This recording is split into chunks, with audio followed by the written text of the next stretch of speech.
गर्मी में भी हॉट कैपुचिनो भी नहीं है। शुगर डालूं? हाँ।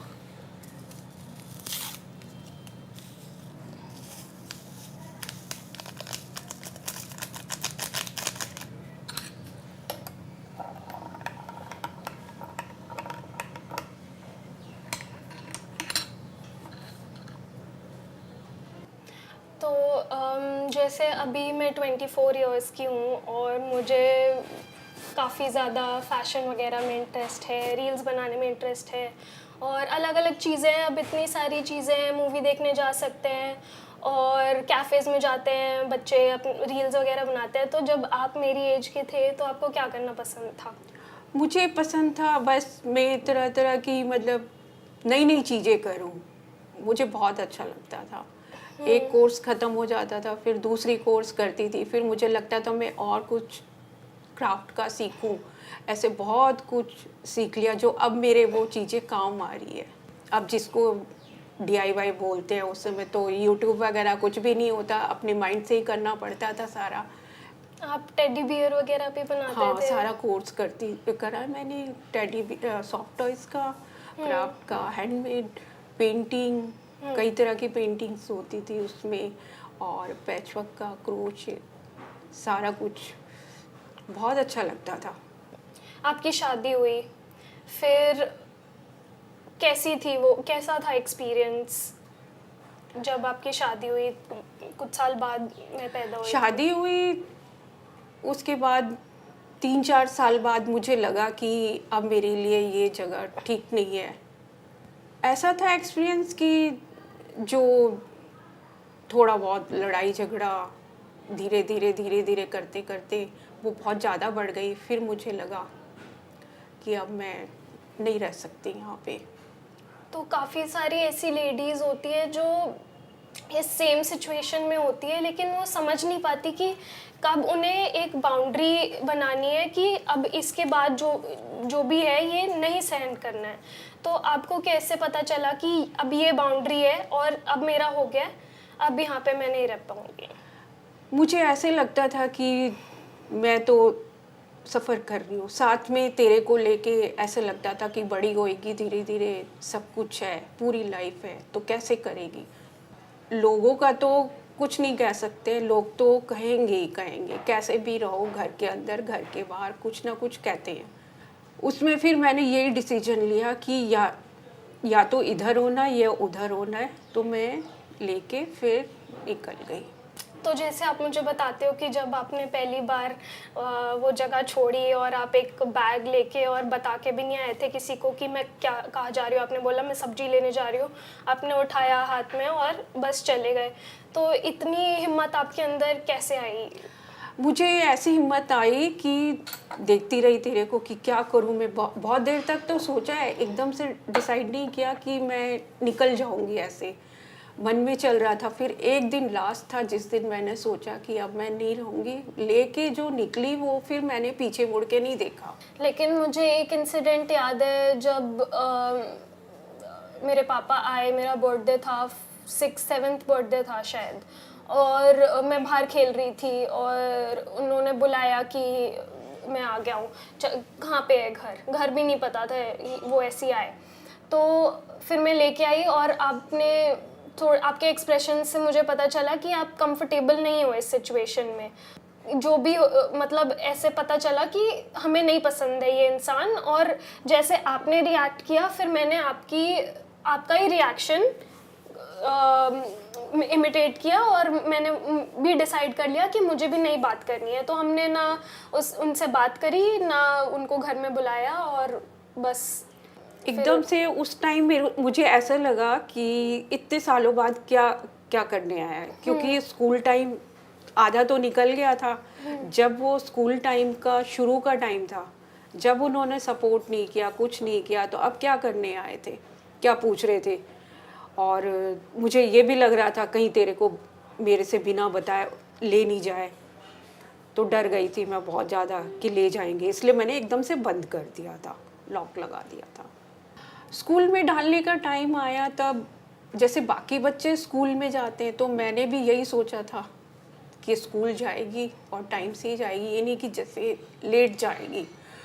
तो मैं लेके गई, तेरे को एडमिशन कराया। एडमिशन कराने के बाद मैं बहुत प्राउड फील कर रही थी कि मैंने तेरे को एडमिशन करा दिया। बाकी सारे आए हुए थे अपने पेरेंट्स के साथ, मैं अकेली थी। मैं तो बहुत प्राउड फील कर रही थी कि मैं अकेली कर रही हूँ सारा। तो जैसे अब जब मैं स्कूल जाने की एज की हुई, तो तब तक तो आपको इतना ये सब चीज़ें फेस नहीं करनी पड़ रही होगी कि लोग क्या कहेंगे। तब हम अपने घर में रहते थे, एक मौसी के घर चले जाते होंगे, लेकिन अब आप एक आउटसाइड एनवायरनमेंट में आ गए जहाँ पे आपको अपने बच्चे के पेरेंट्स टीचर मीटिंग में जाना है और पेरेंट्स से मिलना है। तब आपने ये नहीं सोचा कि ये लोग क्या कहेंगे जब इनको मैं बताऊँगी कि मैं तो अकेली हूँ, मेरे घर में नहीं है, या आपने इस बारे में नहीं सोचा और आपको कोई फ़र्क नहीं पड़ता था? मुझे अपनी इन सब चीज़ों में अपनी प्रॉब्लम दिखती थी। लोग क्या कहेंगे इससे मुझे कोई मतलब नहीं था। मेरे को ये लगता था प्रॉब्लम फेस करनी है। अब मुझे ये प्रॉब्लम है, उसके बाद ये प्रॉब्लम है, प्रॉब्लम के बाद सारी चीज़ें खुद मैनेज करनी होती थी। कोई करने वाला नहीं था या कोई हेल्प करने वाला नहीं था कि हम हेल्प कर रहे हैं। बोलना बहुत बड़ी बात होती है, करने और बोलने में बहुत फ़र्क होता है। तो मैं स्ट्रांगली सब कुछ कर लेती थी। थोड़ा थोड़ा होता था, थोड़ा टाइम लगता था, लेकिन हो जाता था सब। कॉन्फिडेंस था कि हाँ मैं ये काम कर लूँगी।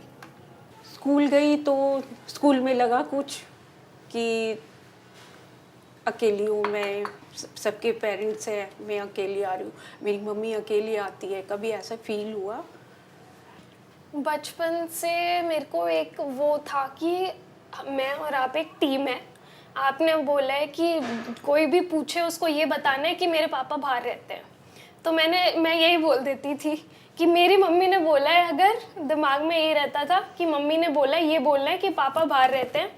कभी मतलब बड़े होके भी मैंने इस चीज़ पे इतना ध्यान नहीं दिया, क्योंकि शायद आपने कोई वो कमी महसूस होने ही नहीं दी कि कोई चीज़ नहीं है मेरे पास, या स्कूल नहीं जा रही मैं, या कोई ऐसा चीज़ मेरे को फील नहीं हुआ कि मुझे रियलाइज़ हो।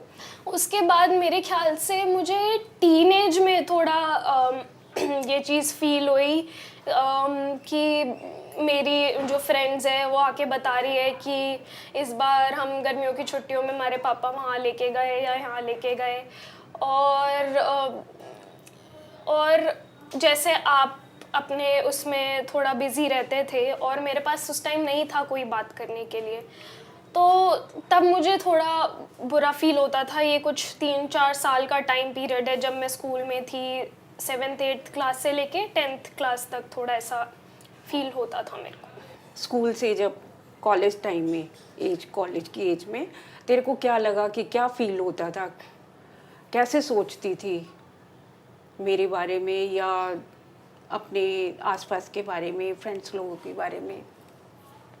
काफ़ी टाइम तक ऐसा था कि जो चीज़ें हमें चाहिए होती थी ये आपको या मेरे को पता है कि खुद ही लेनी है। तो अगर मुझे अपने लिए कोई चीज़ खरीदनी है तो मुझे पता है कि एक्स्ट्रा कुछ पॉकेट मनी करके खुद ही लेनी पड़ेगी, और सामने बोलने का या ज़िद करने का कोई फ़ायदा नहीं है, क्योंकि अगर आप अपने लिए कोई चीज़ नहीं खरीद पा रहे हो तो फिर मेरे लिए तो फिर मैं क्या ऐसे एक्सपेक्ट करूँ आपसे। तो वो चीज़ मुझे थोड़ी फील होती थी कि अरे यार अब ये भी खुद ही लेना है, ये इस बच्चे के पास ये चीज़ें हैं। तो जैसे मैं अपने फ्रेंड्स को देखती थी तो कभी मुझे जेलसी फील नहीं होती थी। एक वर्ड होता है एनवी, कि अच्छा उसके पास ये चीज़ है तो मैं मेहनत करके ये चीज़ अपने लिए खरीदूँगी। मेरे को लगता है कि जब मैं कॉलेज के टाइम में थी 3 साल, तो मैं बहुत ज़्यादा सेल्फिश पीरियड में थी, और मुझे था कि बस अब घर से बाहर निकल गई हूँ, घूमना है, और क्लासेस भी इतनी नहीं होती थी उस टाइम। मैं आपके बारे में इतना नहीं सोचती थी कि क्या करना है मुझे आगे। अब मैंने 12th में अच्छे से मेहनत करी थी, कॉलेज में आने के लिए अच्छे कॉलेज में एडमिशन हो गया था, लेकिन उस टाइम तब मेरा यही था कि मैं दोस्तों के साथ इधर सत्या निकेतन चली जाऊं या फिर हौस खास चली जाऊं, बस उस टाइम मेरा यही दिमाग था। जो मेरे को प्रॉपर जो अकल आई है या फिर रियलाइजेशन हुआ है कि आप मेरे ऊपर अब डिपेंडेंट हो, आपकी एज ज़्यादा हो गई है, ये मुझे कुछ टाइम बाद रियलाइज़ हुआ, कॉलेज के बाद, कॉलेज के 1-2 साल बाद जब फर्स्ट जॉब करी।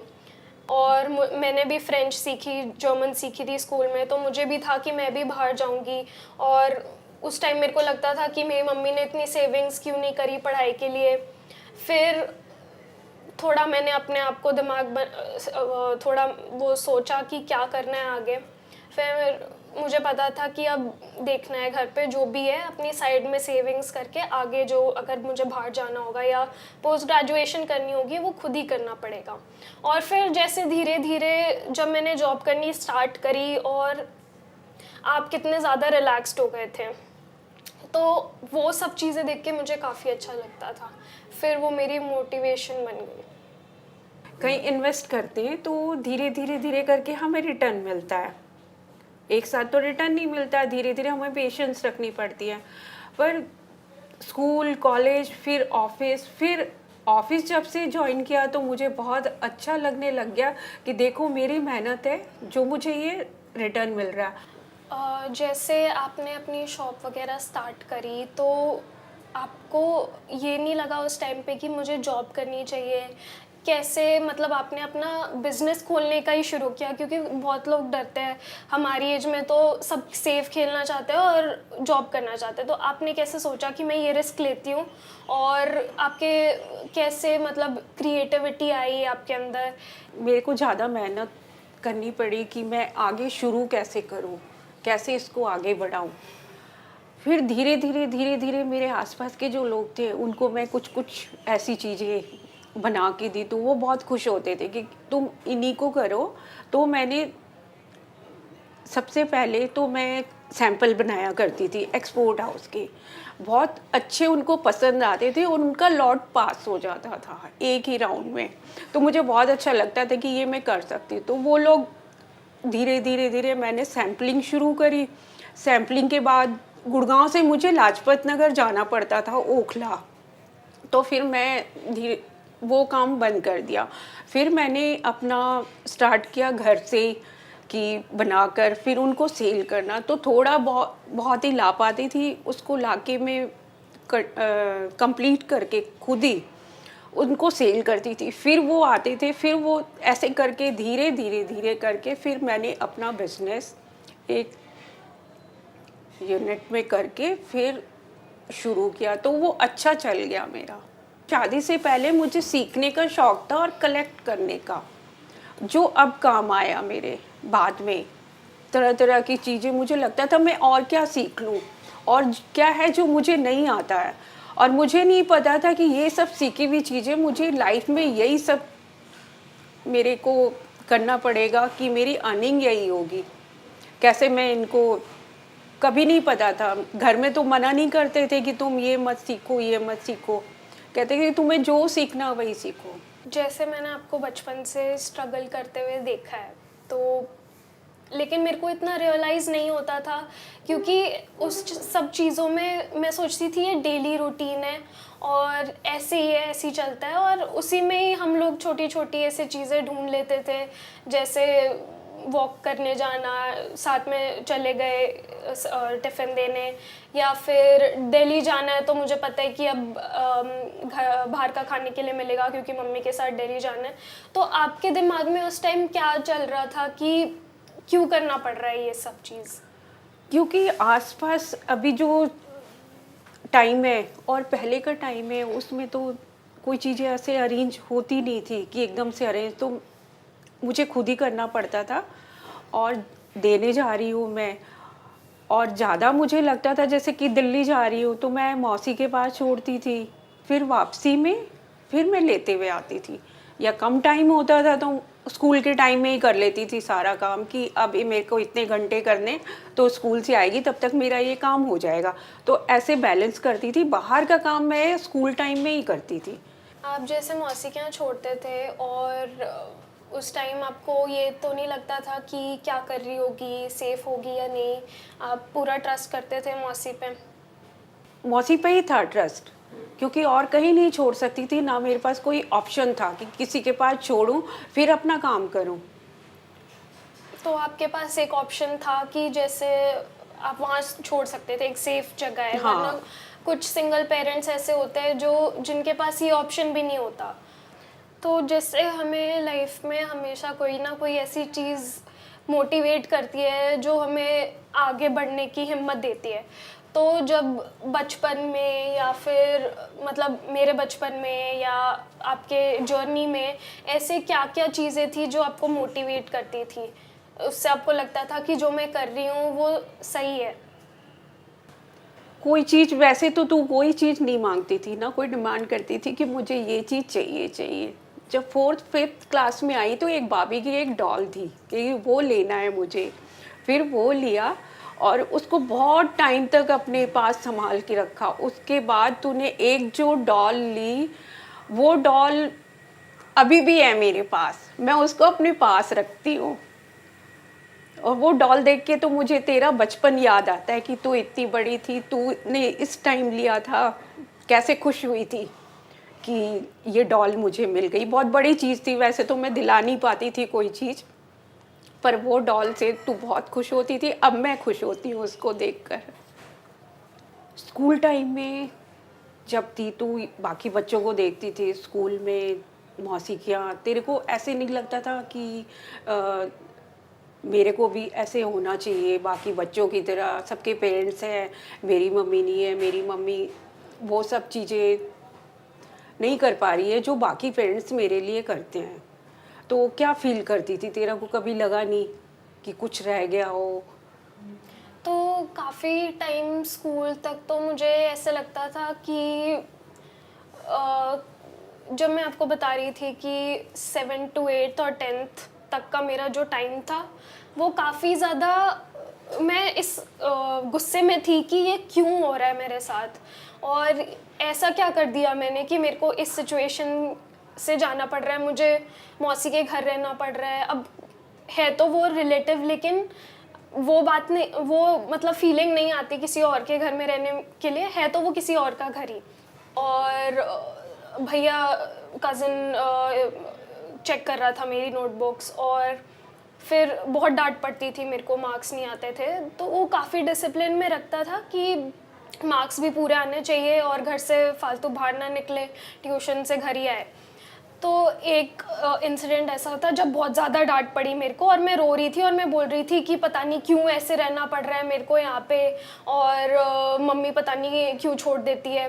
तो उसने एकदम से ऐसे बोला कि तेरे को पता है मम्मी ने कितना स्ट्रगल किया है और तेरे को यहाँ पे लाने के बाद क्या क्या झेलना पड़ता था वहाँ पे, ये सब। जब उसने ऐसे बोला तो एक हिट होता है दिमाग में कि क्या निकल गया मेरे मुंह से।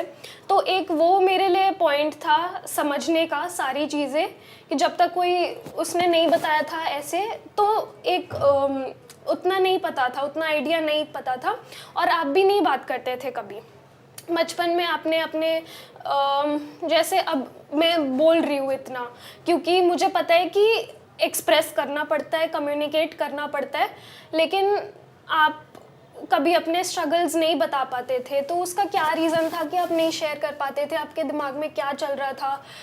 मेरे दिमाग में हमेशा यही चलता था कि यही चीज़ें हैं, मेरी प्रॉब्लम है, वही सॉल्व करनी है। बाकी मेरे को अपने लिए कुछ नहीं सोचती थी कि मेरे को अपने लिए ये खरीदना है, अब को ये चीज़ें करनी है।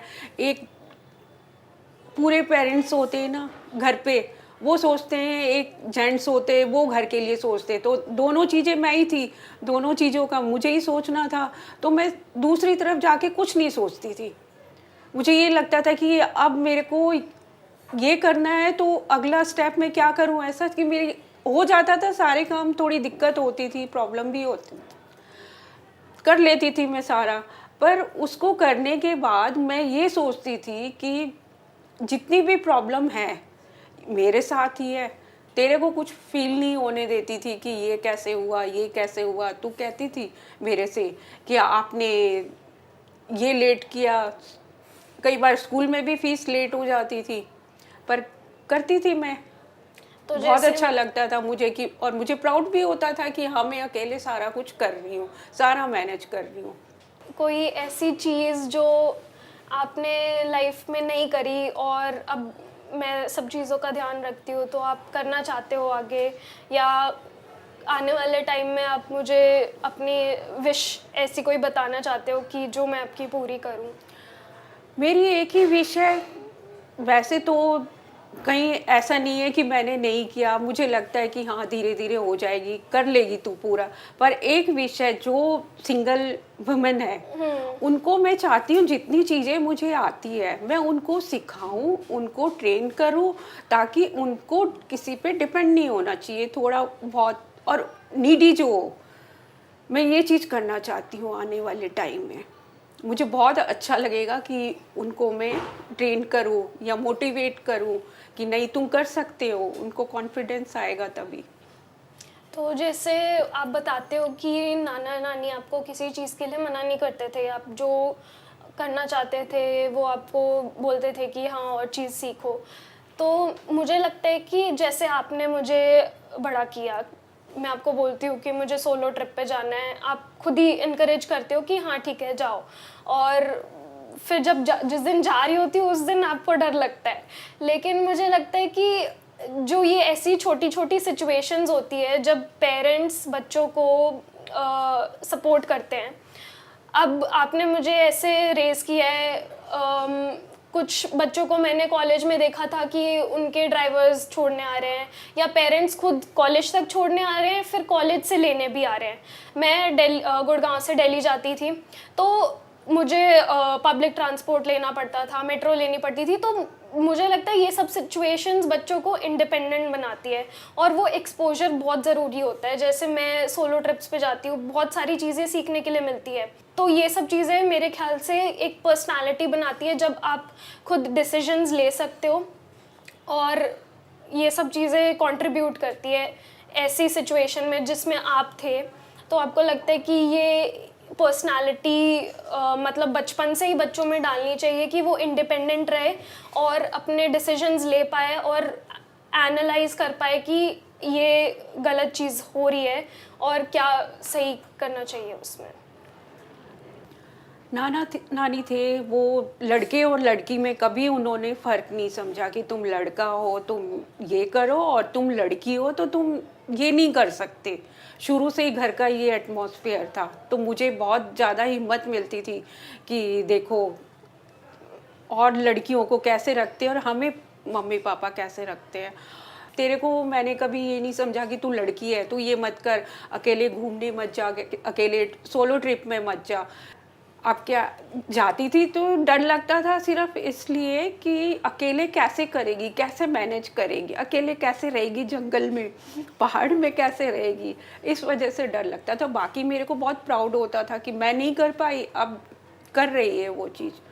तो जैसे मैं इस बार ट्रिप से आई, आप बोल रहे थे कि आपको भी जाना है सोलो ट्रिप पे, आप कहाँ जाओगे? मैं जाऊंगी सोलो ट्रिप में नानी के मंदिर में, वहाँ जाके कुछ करना चाहती हूँ तो वहाँ करूँगी। नानी ने जो अधूरा काम छोड़ा हुआ है। अच्छा, तो आपको मंदिर वगैरह, हाँ अपने बाकी की लाइफ में मंदिर वगैरह घूमना? हाँ, और मुझे कुछ करना है औरतों के लिए, तो इसलिए जाना चाहती हूँ मैं। तो जैसे सिंगल पेरेंट्स है और कोई भी एडवाइस आप उनको देना चाहते हो? जैसे मेरा और आपका रिलेशनशिप बेस्ट फ्रेंड्स वाला है, और मैं आपको हर चीज़ आके बता सकती हूँ। वो दोनों साइड से होती है ये चीज़ें, सिर्फ एक, या आप मेरे फ्रेंड नहीं बन सकते सिर्फ, और मैं सिर्फ आपकी फ्रेंड नहीं बन सकती, हम दोनों को वो स्टेप लेना पड़ता है। बातचीत करना तो बहुत ज़रूरी है, एक दूसरे के साथ कम्युनिकेशन। बिना बातचीत के कुछ नहीं निकलना है कि बच्चे के मन में क्या चल रहा है और पेरेंट्स के मन में क्या चल रहा है, दोनों का कम्युनिकेशन बिल्कुल नहीं बनेगा। फिर बच्चों में सबसे ज़्यादा होता है कि जब तक क्लोज नहीं रहेंगे तब तक कुछ नहीं है, एक दूसरे को तो क्लोज होना ही पड़ेगा, नहीं तो आगे जाके वही दिमाग में रहता है कि स्ट्रेस बच्चे के मन में भी और बड़े के मन में। बड़ा जो होगा वो तो लेगा ही, बच्चे आगे चल के फिर स्कूल है, कॉलेज है, वो स्ट्रेस में कुछ नहीं कर पाएगा। अभी जैसे हम सारे डिसीजंस साथ में लेते हैं, डिस्कस करके लेते हैं, तो मुझे ऐसा लगता है कि पहले जब मैं स्कूल में थी या कॉलेज में जब मैं डिसाइड कर रही थी कि आगे क्या करना है, तो उस टाइम मुझे ऐसा फील होता था कि आप समझते नहीं थे, आप सोचते थे कि मैं आपको ब्लेम कर रही हूँ, लेकिन उस टाइम मुझे सिर्फ आपकी एडवाइस चाहिए होती थी। आप थोड़ा ऐसे एकदम डिफेंसिव उसमें आ जाते थे कि नहीं नहीं ऐसे नहीं, तो उस टाइम अगर आप थोड़े और अंडरस्टैंडिंग होते, स्कूल की एज में थोड़े अंडरस्टैंडिंग होते, उसके बाद हम लोगों की अंडरस्टैंडिंग बढ़ गई, लेकिन तब मुझे लगता है कि आप थोड़े और ज़्यादा सुनना चाहिए था हाँ, आपको। मुझे लगता है कि वो जो टाइम निकल गया उसमें मेरे को काफ़ी कोऑपरेट करना चाहिए था। नहीं सुनती थी, ध्यान कहीं और रहता था, काम में बिज़ी रहती थी, तो मुझे लगता था कि नहीं ये कर लेगी, यहाँ तक करा है तो अपने आप कर लेगी ये। धीरे धीरे धीरे करके मुझे लगा कि अब मेरे को थोड़ा सा पूछना चाहिए कि क्या चीज़ रह गई तेरी लाइफ में, क्या रह गया, मेरी वजह से तो कोई दिक्कत नहीं हुई, जो पेरेंट्स कर रहे हैं मैं उतने ही सिंगल होके कर रही हूँ। अगर कुछ कमी रह गई हो, तेरे को ये लगता है कि मेरी मम्मी ने ये नहीं किया। ऐसी तो कोई चीज़ नहीं लगती है, लेकिन मुझे ये लगता है जैसे स्कूल मेरा गुड़गांव में था, कॉलेज दिल्ली में था, घर से दिल्ली आती थी, और ऑफिस भी दिल्ली में है, तो बच्चों को बाहर हॉस्टल वगैरह का वो एक्सपोजर मिलता है, बाहर जाके रहते हैं कॉलेज के लिए और सीखते हैं, इसमें भी लाइफ स्किल्स होती है। तो मैं 1-2 महीने के लिए घर से बाहर रहना चाहती हूँ, अपने कंफर्ट जोन से। जैसे अभी खाने के लिए, सब चीज़ के लिए मैं काफ़ी ज़्यादा डिपेंडेंट हूँ आप पे, तो मैं वो कुछ टाइम के लिए खुद करना चाहती हूँ और सीखना चाहती हूँ, ताकि पता चले कि क्या होता है बाहर की लाइफ। जो सिंगल पेरेंट्स होते हैं उन पे, बच्चों पे एक तो फेथ होना चाहिए कि बाहर जा रहे हैं, फ्रेंड्स के साथ जा रहे हैं, तो सबसे ज़्यादा उन पे फेथ करें। जब तक वो फेथ नहीं करेंगे तो फिर बच्चा भी ऐसे ही रहेगा, देखो मैं कर रहा हूँ ये चीज़ फिर भी मेरे पेरेंट्स मेरे पे फेथ नहीं करते हैं, वो चीज़ें दूसरी साइड चली जाती है। फिर तो पेरेंट ट्रस्ट तो मुझे लगता है कि ज़रूरी है, ट्रस्ट बहुत ज़रूरी है। ट्रस्ट नहीं होगा तो फिर बच्चे घर से निकल ही नहीं पाएंगे या भेज नहीं पाएंगे। बच्चे पेरेंट्स सब कर लेते हैं, चाहे पेरेंट्स अलाउ करें कर या लेते ना हैं, सारे करें। बच्चे तेरी तरह नहीं है ना। तो जैसे अब कुछ टाइम में मेरी शादी होगी, और मैंने जैसे आपको देखा है या बहुत सारी फेल्ड मैरिजेस देखी है मैंने, तो मुझे थोड़ा डर लगता है उस चीज़ से कि अगर मैं इस सिचुएशन में जाऊंगी तो कहीं मेरे साथ भी ये ना हो नहीं, जाए। ऐसे पॉजिटिव रहना चाहिए ना, ऐसे थोड़ी सोचना चाहिए कि ये हुआ, अच्छी चीज़ें पॉजिटिव वे लेके चलो अपनी फीलिंग को। नेगेटिव चीज़ें मत सोचो, ना सोचना चाहिए कभी। नेगेटिव सोचेंगे तो नेगेटिव ही सामने दिखता जाएगा, अच्छी भी होगी तो भी वो नेगेटिव दिखेगा। कभी सोचना ही नहीं चाहिए। मैं इस हाल कंडीशन में हूँ तो भी मैं पॉजिटिव सोचती हूँ, नेगेटिव कभी नहीं सोचती अरे ये ऐसे बोल दिया, लोग क्या कहेंगे, अब मैं ये नहीं कर रही हूँ, अब मैं ये नहीं करना चाहती हूँ। ऐसे तो लाइफ नहीं चलेगी ना। कभी कुछ ऐसे मन में क्या आता है कि मैरिज के बाद मेरे को ये डर लगेगा, अब मेरे साथ ये नहीं हो जो मम्मी के साथ हुआ है, ऐसे कैसे लगता है? पहली तो चीज़ ये है कि बचपन से सिर्फ मैं और आप हैं, और कोई ऐसे मैंने मेल प्रेजेंस नहीं देखी है हमारे घर में, या ऐसे कोई क्लोज मेल प्रेजेंस नहीं देखी है, तो वो थोड़ा मुझे अजीब लगता है कि एकदम से किसी के साथ, किसी आदमी के साथ एक उसमें रहना पड़ेगा। तो ज़रूरी नहीं है कि तेरे को वही का वही फेस देख के आगे बढ़ना है। तू पॉजिटिव सोच के कि हाँ मेरे को ऐसी जैसी लाइफ होती है, डरने की कोई ज़रूरत नहीं है कि ये चीज़ ऐसी नहीं होनी चाहिए, ये चीज़ ऐसी नहीं होनी चाहिए, हम ये सोच रहे हैं तो ऐसा ही होगा, ऐसा नहीं सोचना चाहिए। अभी तो तू इस एज में है, धीरे धीरे सोच भी बड़ी होगी, टाइम भी आगे चलता जाएगा, शादी होगी, फिर तू पेरेंट्स के लिए मतलब क्या सोचेगी आगे चल के, क्या सोचोगी? मुझे लगता है कि सही गलत तो नहीं पता मुझे कि मैं ठीक अपने बच्चे को रेस कर पाऊंगी या नहीं, आपकी तरह उतना होगा, मेरे अंदर हिम्मत होगी या नहीं, बट नहीं, बहुत अच्छी बनेगी। जिस तरह से बहुत अच्छी बेटी बनी है तो बहुत अच्छी मम्मी भी बनेगी। लेकिन मुझे लगता है कि जो चीज़ें मुझे बचपन में बड़े होते हुए एक वो प्रेजेंस चाहिए थी, बात करने के लिए कोई चाहिए था। और जैसे हरमाइनी है, मेरी कज़न की बेटी जो है, उसके साथ मेरा काफ़ी अच्छा रिलेशनशिप है और वो मेरे को सारी चीज़ें आके बता देती है। तो मुझे लगता है कि मैं I am good with kids, मुझे बच्चों के साथ रहना पसंद है, और तो मैं उस हिसाब से मुझे लगता है कि मैं अच्छी पेरेंट बनूंगी।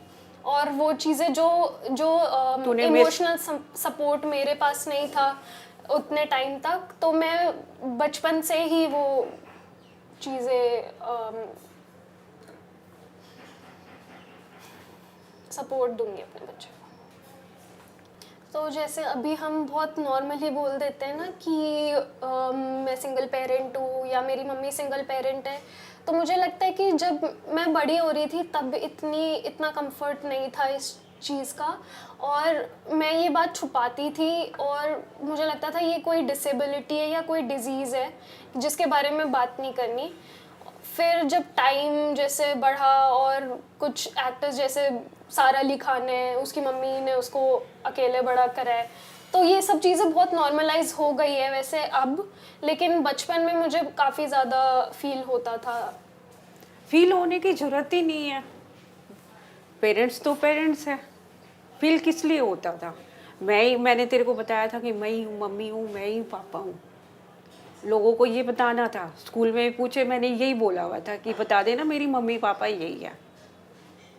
लेकिन आपने ऐसा बोला हुआ था ना, सोसाइटी को नहीं पता थी ये सब लोग क्या चीज़ें। कहेंगे उससे कोई मतलब नहीं है ना, करना तो हमें है, सब चीजें हमें फेस करनी है ना। बाहर का तो कोई करके हमें नहीं देगा कि लो हम ये हेल्प कर रहे हैं, लो हम ये तुम्हारा कर देंगे, करना तो हमें खुद है। तो लोग से कोई मतलब नहीं है कि वो क्या बोल रहे हैं। हम सोच रहे थे कि क्या क्या बात कर सकते हैं, उसके बाद से काफ़ी एक्चुअली चीज़ें रियलाइज़ हुई है कि मुझे आपके साथ और टाइम स्पेंड करना चाहिए आपको समझने के लिए। और आप बहुत ज़्यादा उस अभी उसमें हो कि जो भी आप मतलब आपको वो केयर नहीं मिली जो मिलनी चाहिए थी। आपने सिर्फ मेरे को बड़ा करने में अपनी इतनी सारी लाइफ स्पेंड कर दी, तो मुझे आपके साथ और टाइम स्पेंड करना चाहिए और आपको समझना चाहिए, वो मुझे रियलाइज़ हुआ।